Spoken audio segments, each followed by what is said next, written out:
ulam ng pamilya mga lalabs. Magandang gabi mga kakimning. Andito na naman ang inyong Mama Loves na magluluto ng ating panghapunan. Punta tayo sa ating paboritong lugar, ang maliit na kusina. Luluto tayo ngayon ng ginataang tambakol, fresh from Romblon. Ayan, pinabili ko ng aking anak kanina ng gata at saka ng gata at ng petsay with sili.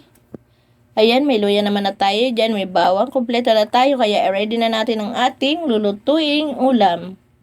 Andyan na po, na-ready ko na po yung yung aking ipapaksiw. Ayan, andyan na ang lahat ng mga sahog. Hindi ko na pinakita dahil hindi ko na kayo pinakita ang paglalagay dahil hirap ako maghawak ng cellphone. Mababasa siya. Ayan, atin na po ready ang ating ulam. Paksiw.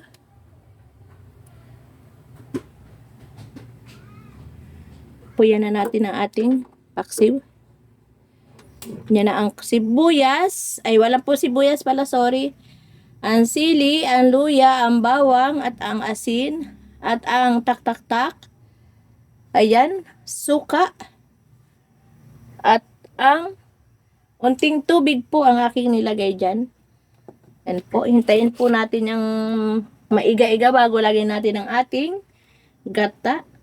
Magsawa kayo sa aking ginataan na luto. Hintayin natin magkulo yung ating paksiw. Hanapin na, napunta ka dito pala.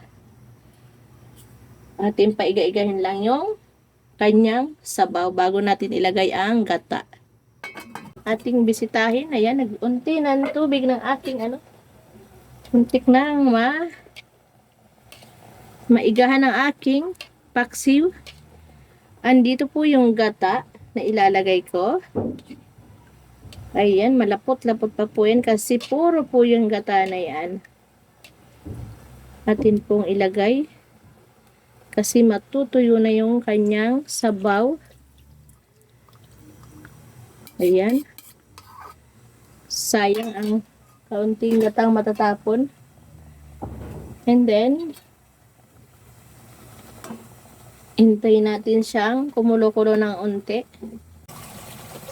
Lagay na natin ang ating, ingay mo pa. Ayan, napakarami ng aking gulay. Hindi kaya ito'y at ay parang yung aking gata ay lapot na lapot.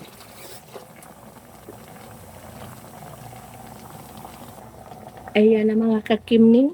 Iatin pakuluin natin.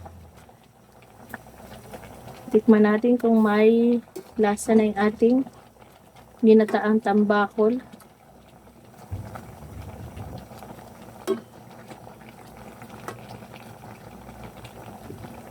Tikman natin, guys.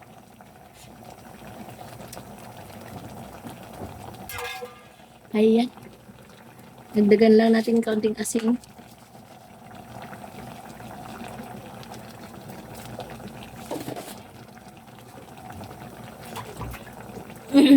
And then, ang ating pakuluin saglit.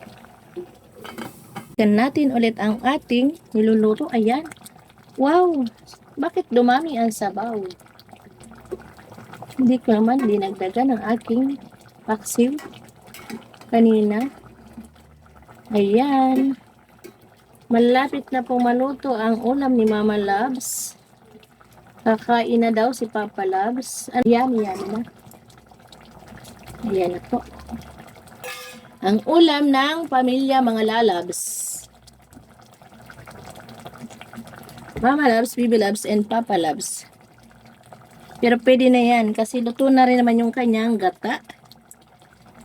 Hintayin natin, patuyo-tuyuan natin ng kaunti. Atin uling takpan. Siguro mga 2 minutes. Hindi na po natin tatakpan. Salamat po ng maraming mga kakimning. Patuloy lang po ang inyong panonood. More power po. Thank you po.